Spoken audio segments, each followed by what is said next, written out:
Olá a todos e sejam bem-vindos a mais um vídeo aqui no canal. E hoje, gente, eu estarei apresentando algo que sempre me deixa intrigado e sempre me chamou a atenção, que são casos de pessoas não identificadas. Esse conteúdo sempre me chamou a atenção e sempre fiz algumas pesquisas e via vídeos sobre esse assunto. Então, eu decidi fazer um vídeo dedicado a esses casos. Eu selecionei tanto pessoas não identificadas que foram encontradas mortas, quanto também criminosos não identificados. Então, sem mais enrolações, vamos para o vídeo das pessoas não identificadas e suas histórias misteriosas.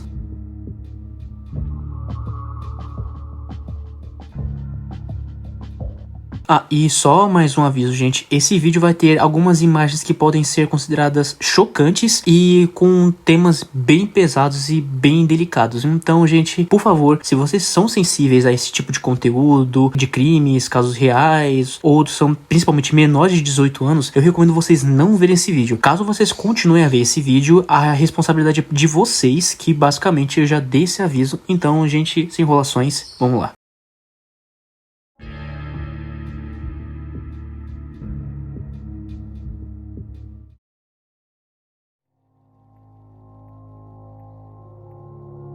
Vamos começar a falar sobre uma pessoa não identificada vítima de um assassinato. O garoto de Maiô é o apelido dado a um adolescente que permanece sem identificação e que foi encontrado entre as vítimas do serial killer Dean Corll, responsável por uma série de assassinatos de jovens em Houston no início da década de 70. Os seus restos mortais foram descobertos em 9 de agosto de 1973 durante as escavações realizadas pela polícia após a prisão de um dos cúmplices de Corll, a qual seu nome era Elmer Wayne Henley Jr. Até hoje, ele é a única vítima conhecida de Corll cuja sua identidade nunca foi descoberta. Os peritos estimaram que o rapaz tinha entre 15 a 19 anos de idade e media aproximadamente entre 1,57 m ou 1,70 m de altura. Como o corpo já estava em um estado esquelético quando foi encontrado, foi impossível determinar com precisão sua aparência ou a data exata da sua morte, embora se acredite que ele tenha sido assassinado entre 1971 e 1972. A causa da morte foi identificada como estrangulamento. O apelido dele de O Garoto do Maiô surgiu porque o jovem vestia um calção de banho colorido quando foi encontrado. Além disso, ele usava uma camiseta cinza com um símbolo da paz azul nas costas, uma calça de veludo coletê, botas de cowboy e uma tornozeleira de couro. Esses objetos se tornaram pistas importantes para os investigadores, na esperança de que alguém pudesse reconhecê-lo e ajudar na identificação do adolescente. Ao longo das décadas, diversos jovens desaparecidos foram comparados com o caso, mas nenhuma correspondência foi confirmada. Em determinado momento, uma carta anônima sugeriu que o rapaz poderia ser um adolescente chamado Bobby French, pois as fotografias anexadas mostravam uma grande semelhança com as reconstruções faciais feitas pelos especialistas. No entanto, a polícia nunca conseguiu localizar parentes para realizar exames de DNA e essa hipótese permaneceu sem comprovação. Com o avanço da tecnologia, o caso passou a utilizar análises de DNA e genealogia genética forense, técnicas que já ajudaram a identificar diversas pessoas em outros casos antigos. Apesar desses esforços todos, a identidade do garoto de Maiô permanece sendo um mistério. Mais de 50 anos após a sua morte, os investigadores ainda esperam que novos exames permitam descobrir quem ele era e devolver o seu nome à sua família.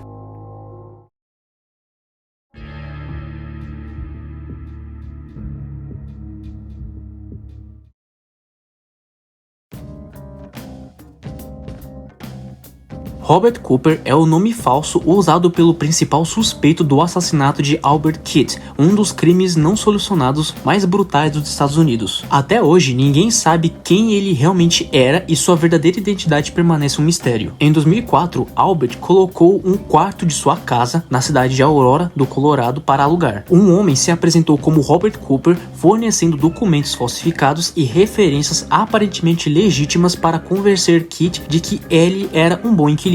Após se mudar para a residência, o suspeito passou a agir de maneira extremamente discreta, evitando contato com os vizinhos e procurando não chamar atenção. No dia 25 de maio de 2004, Albert foi encontrado morto no porão de sua casa. A investigação revelou que ele havia sido amarrado, torturado por várias horas e por fim assassinado com dezenas de facadas. Os investigadores ficaram impressionados com a violência do crime e acreditam que o assassino possuía algum tipo de conhecimento de técnicas técnicas de interrogatório ou tortura devido à forma metódica como atacou a vítima. Depois do assassinato, o criminoso roubou alguns pertences de Albert, incluindo sua carteira, o seu telefone e o seu caminhão. Ele ainda tentou sacar dinheiro usando o cartão bancário da vítima, mas as câmeras de segurança registraram apenas imagens de um homem usando uma máscara de esqui, impossibilitando sua identificação. Em seguida, ele abandonou o veículo e desapareceu sem deixar rastros. Apesar do cuidado em esconder a sua identidade, o suspeito acabou deixando uma pequena quantidade de sangue na cena do crime, permitindo que a polícia coletasse o seu DNA. Muitos anos depois, técnicas modernas de genealogia genética e fenotipagem foram utilizadas para criar reconstruções aproximadas de sua aparência e indicar que ele provavelmente possui a ascendência dos Balcãs no sudeste da Europa. Testemunhas também relataram que ele falava inglês com um possível sotaque do leste europeu. Outro detalhe que chamou a atenção dos investigadores foi a semelhança entre os métodos de tortura utilizados no crime e técnicas associadas a grupos extremistas. No entanto, nunca foi encontrada qualquer prova de que o suspeito tivesse ligação com essas organizações, e essa hipótese continua sendo apenas uma linha de investigação. Mais de 20 anos depois, o homem conhecido como Robert Cooper continua sem identificação. Apesar das evidências de DNA, das reconstruções faciais e dos avanços tecnológicos, nenhuma pessoa foi presa pelo assassinato de Albert. O caso permanece aberto e é considerado um dos maiores mistérios criminais dos Estados Unidos, com investigadores ainda esperando que novas informações revelem quem realmente era o homem que usava a identidade falsa de Robert Cooper.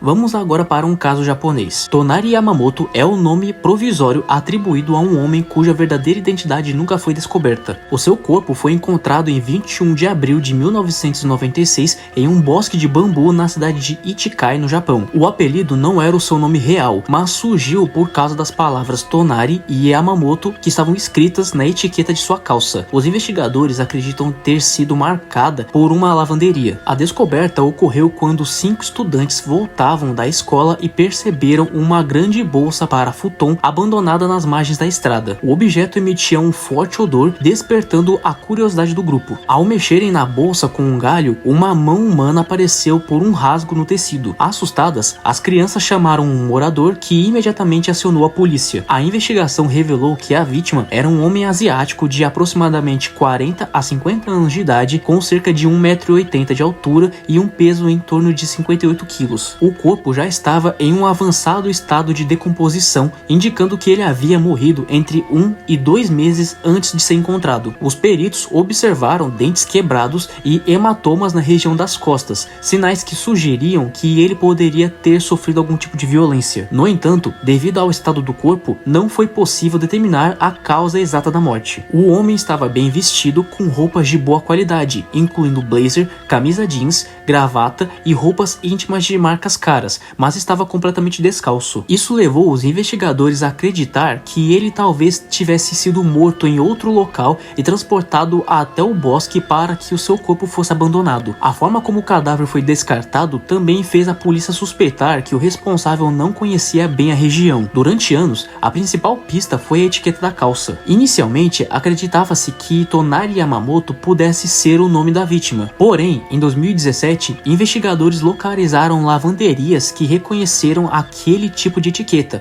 concluindo que as palavras eram apenas uma identificação usada durante a lavagem das roupas. Essa descoberta indicou que o homem provavelmente havia morado ou passado algum tempo na província de Chiba antes de morrer, mas não revelou sua identidade. Mesmo após exames de DNA, divulgação de reconstruções faciais e comparações com registros de pessoas desaparecidas, ninguém foi capaz de identificar a vítima. Até hoje, o caso permanece sem solução e tanto a identidade do homem quanto as circunstâncias de sua morte continuam sendo um mistério, sendo esse considerado um dos casos mais intrigantes de pessoas não identificadas do Japão.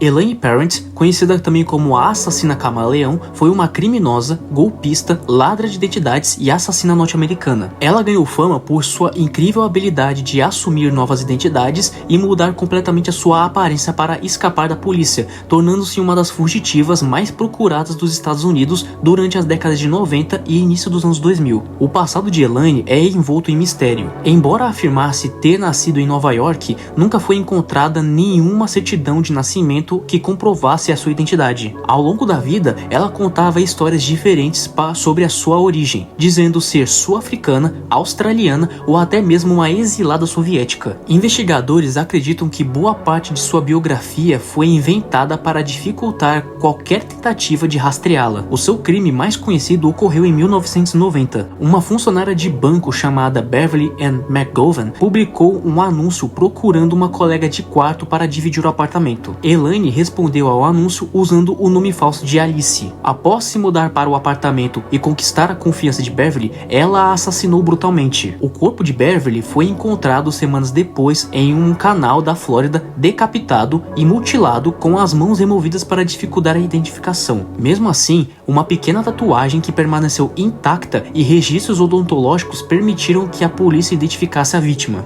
Depois do assassinato, Elaine roubou a identidade de Beverly e utilizou o seu cartão de crédito. Ao longo dos anos, descobriu-se que ela havia usado mais de 20 identidades falsas em diversos países. Para conseguir novos documentos, ela roubava informações pessoais de outras pessoas, pesquisava nomes em cemitérios e até mesmo apresentava-se como uma numeróloga para convencer possíveis vítimas a fornecer dados como documentos e números de registro social. Ela também mudava frequentemente o cabelo, as roupas, a maquiagem e até se disfarçava de homem, tornando extremamente difícil o seu reconhecimento. O apelido de Assassina Camaleão surgiu depois que ela enviou à polícia uma fotografia de um autorretrato pintado a óleo. No verso da imagem havia a mensagem Best Wishes, Your Chameleon, que em português significa Melhores Desejos, seu camaleão. Uma provocação aos investigadores que passaram a chamá-la por esse nome. Após anos de buscas, a polícia finalmente localizou Elaine em 6 de abril de 2002 em Panama City. Quando os agentes cercaram sua residência e aguardavam que ela saísse do quarto para ser presa, Elaine tirou a sua própria vida com um disparo no peito. A sua morte encerrou uma longa caçada policial, embora muitos investigadores acreditem que ela possa ter cometido outros assassinatos e fraudes que jamais foram solucionados. O caso chamou grande atenção na mídia devido à capacidade extraordinária de Elaine de desaparecer e assumir novas identidades. A sua história foi retratada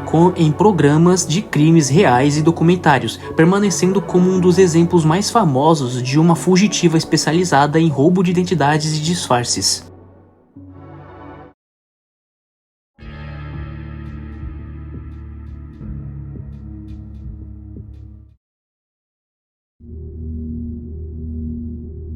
Agora um caso brasileiro. A múmia de Galote é um dos casos mais enigmáticos de pessoas não identificadas do Brasil. Trata-se de um homem cuja identidade jamais foi descoberta após seu corpo mumificado ser encontrado em uma fenda do Pão de Açúcar em 19 de setembro de 1949. O nome do caso vem da Chaminé Galote, uma difícil rota de escalada onde o cadáver foi localizado. Na manhã da descoberta, 5 montanhistas escalavam a montanha quando um deles percebeu algo estranho preso nas rochas. Inicialmente, acreditaram que fosse o corpo de uma mulher, pois a vítima tinha cabelos compridos e um sapato feminino em mau estado havia sido encontrado na trilha. Após a retirada do corpo por bombeiros e policiais, os legistas constataram que se tratava de um homem de aproximadamente 35 anos, cerca de 1,60 m de altura e constituição física magra. O cadáver estava preso pelo pescoço em uma estreita fenda e havia permanecido ali por aproximadamente 6 meses. O aspecto mais impressionante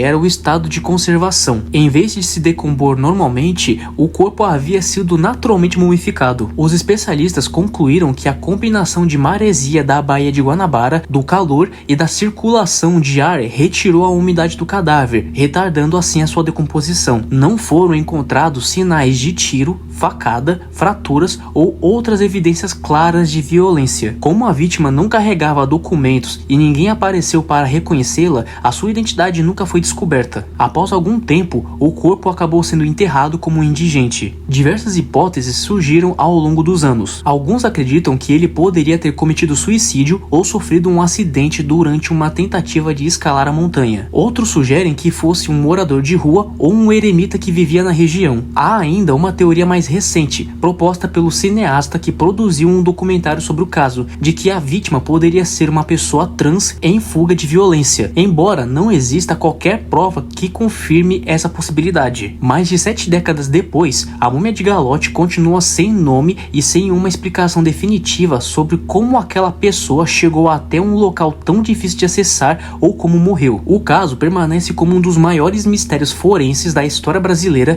e é frequentemente lembrado entre os mais intrigantes casos de pessoas não identificadas do país.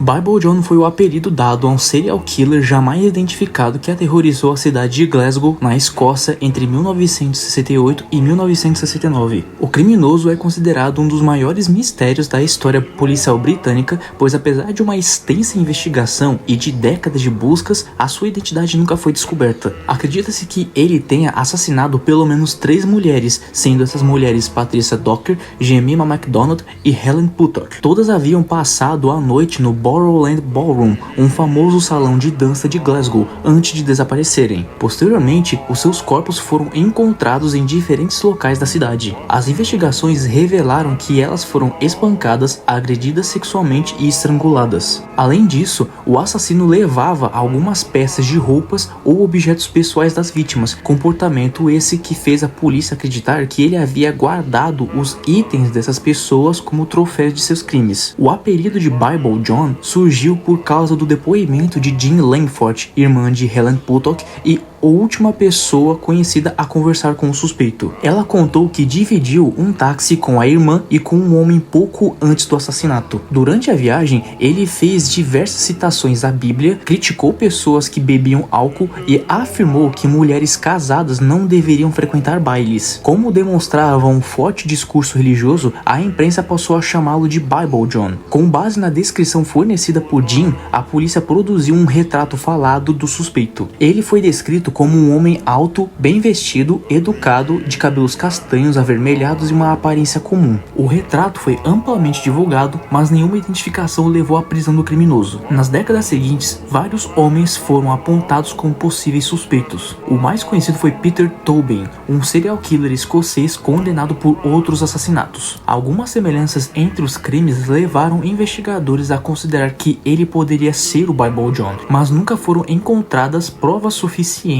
para confirmar essa hipótese. Mesmo com o avanço das técnicas forenses, incluindo análise de DNA e reexames das evidências originais, o caso continua sem solução. Até hoje, a identidade de Bible John permanece desconhecida, tornando o caso um dos mais famosos mistérios criminais do Reino Unido e um exemplo de como um criminoso pode escapar da justiça mesmo após uma das maiores investigações policiais da história da Escócia.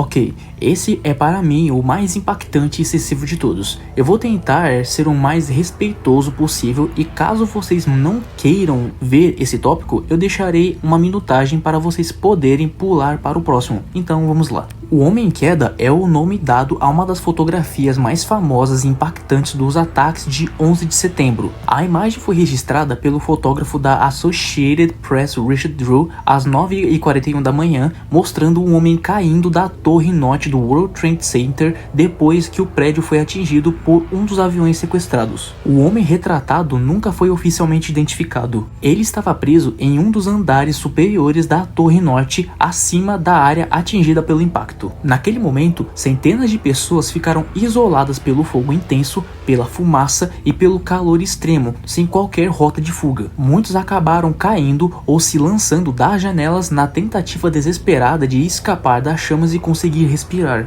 Até hoje não se sabe ao certo se o homem da fotografia caiu acidentalmente ou se decidiu saltar para fugir da situação insuportável. Após a sua publicação em 12 de setembro de 2001, a fotografia provocou uma enorme controvérsia. Muitas pessoas consideraram a imagem desrespeitosa ou perturbadora, levando diversos jornais a deixarem de publicá-la pouco tempo depois. Para familiares das vítimas, era doloroso ver um momento tão íntimo e trágico exposto ao público. Por outro lado, fotógrafos, jornalistas e historiadores defenderam que a imagem representava a dura realidade dos ataques e o sofrimento enfrentado pelas vítimas naquele dia. Ao longo dos anos, várias tentativas foram feitas para descobrir quem era o homem da fotografia. A hipótese mais conhecida aponta que ele poderia ser Jonathan Briley, um técnico de som que trabalhava no restaurante Windows on the Road, localizado nos andares mais altos da Torre Norte. A identificação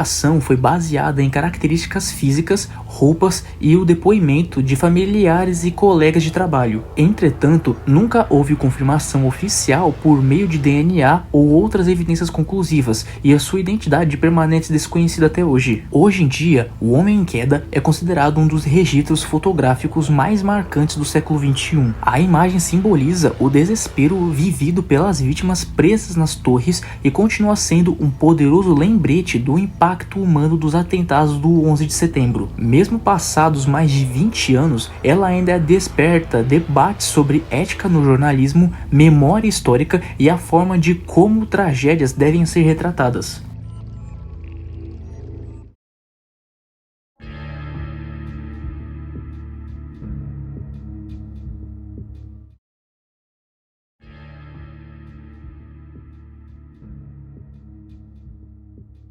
Vamos agora para um que é bem bizarro. Geezer Bandit é o apelido dado pelo FBI a um misterioso ladrão de bancos que aterrorizou o sul da Califórnia nos Estados Unidos entre 2009 e 2011. Apesar de ter cometido diversos assaltos e de ser alvo de uma grande investigação, a sua verdadeira identidade nunca foi descoberta. O criminoso recebeu esse apelido porque ele apresentava ser um homem idoso com cerca de 60 a 70 anos de idade. Durante os roubos, ele entrava nas agências bancárias como um cliente comum, carregando uma pasta de couro. Ao se aproximar do caixa, ele retirava um revólver da pasta e entregava um bilhete exigindo dinheiro. Em um dos assaltos, o bilhete dizia: "Me dê $50 mil ou eu vou te matar". Ele é definitivamente um homem de poucas palavras. Depois de receber o dinheiro, ele fugia rapidamente. Entre agosto de 2009 e dezembro de 2011, o FBI atribuiu ao Geezer Bandit pelo menos 16 roubos a bancos em cidades da Califórnia,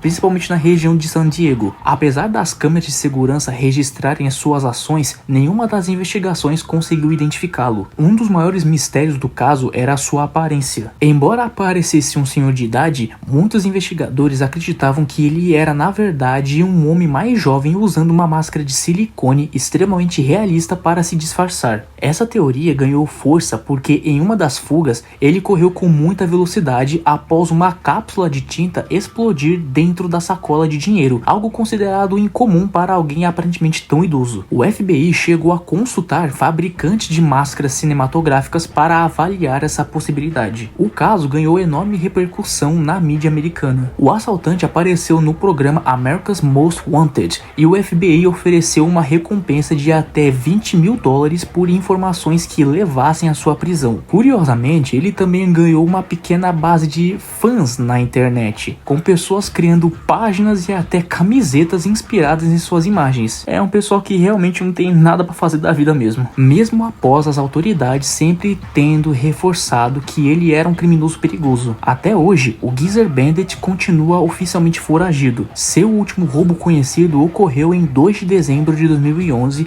e desde então não houve novos crimes atribuídos a ele e nem qualquer informação sobre a sua identidade, tornando um dos ladrões de banco não identificados mais famosos dos Estados Unidos.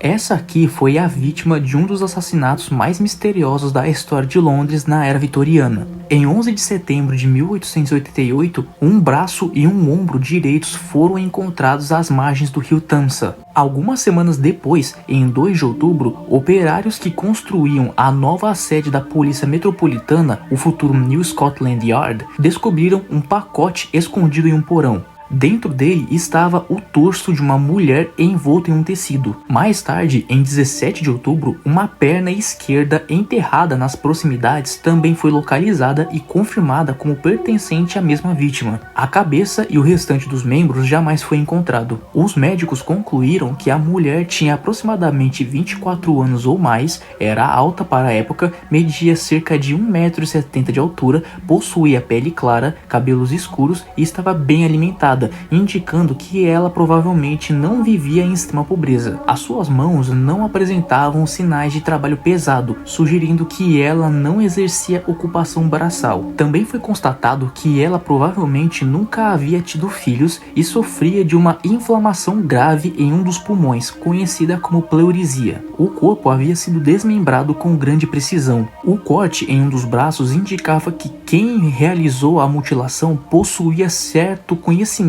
de anatomia. O útero da vítima tinha sido removido, mas os especialistas da época não conseguiram determinar a causa exata da morte, descartando apenas afogamento e estrangulamento. Estimou-se que ela estava morta havia entre 6 semanas e 2 meses quando os restos foram encontrados. Apesar de várias famílias terem comparecido ao necrotério tentando reconhecer a vítima, nenhuma identificação foi confirmada. Após semanas sem qualquer pista concreta, os seus restos mortais foram enterrados como pertencentes a uma mulher desconhecida. O assassino nunca foi descoberto e a sua identidade continua sendo um mistério mais de um século depois. Porém, há teorias de que o serial killer Jack o Estripador possa ter sido responsável pelo assassinato, mas isso é só uma teoria e nada foi comprovado. Atualmente, a mulher não identificada de Whitehall permanece como uma das vítimas mais famosas dos assassinatos do torso e um dos grandes casos não solucionados da era vitoriana. Mesmo com o avanço da investigação criminal ao longo dos anos,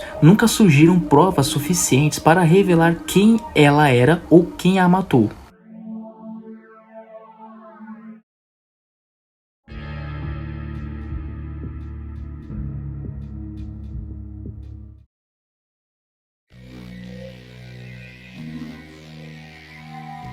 Mr. Crow foi o apelido dado a um criminoso em série nunca identificado que atuou na região de Melbourne, na Austrália, entre 1987 e 1991. Ele é considerado como um dos criminosos mais misteriosos da história do país, pois apesar de uma enorme investigação policial, a sua verdadeira identidade jamais foi descoberta. O seu modo de agir era extremamente planejado. Durante a madrugada, ele invadia casas usando uma máscara para esconder o seu rosto e portando armas para controlar famílias. Depois de render os pais, ele sequestrava meninas com idades entre 10 e 13 anos de idade, levando-as para um local desconhecido e, na maioria das vezes, ele abusava sexualmente delas. Para evitar ser identificado, ele tomava diversos cuidados, como usar uma máscara o tempo todo, limpar qualquer vestígio que pudesse deixar e até lavar as vítimas antes de soltá-las, dificultando a obtenção de provas pela polícia. Os investigadores acreditam que ele estudava cuidadosamente as suas vítimas antes de atacar, observando a rotina das famílias e escolhendo o momento ideal para agir. O seu comportamento era frio, organizado e meticuloso, características que fizeram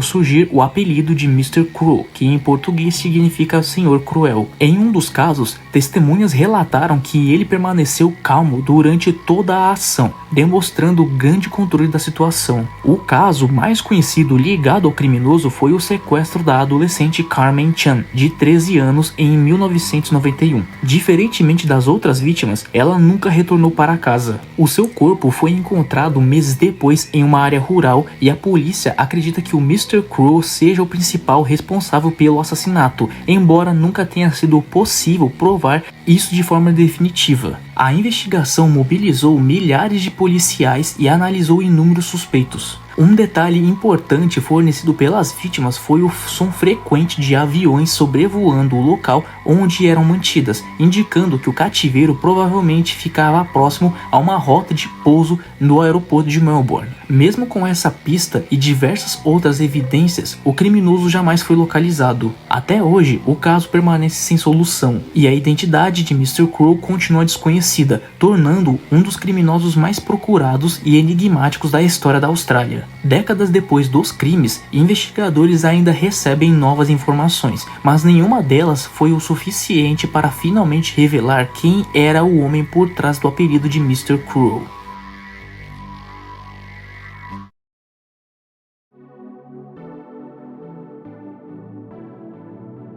Então é isso, gente. Eu espero que vocês tenham gostado desse vídeo. Caso vocês queiram uma segunda parte desse vídeo, eu posso sim fazer, com certeza. E caso vocês queiram que eu fale sobre outros casos, vocês podem até mesmo dar sugestões nos comentários. E caso eu tenha falado algo de errado ou tenha esquecido de falar de outra coisa a respeito de cada tópico, vocês podem também me corrigir aqui nos comentários. Então, gente, muito obrigado pelo terem visto esse vídeo e falou!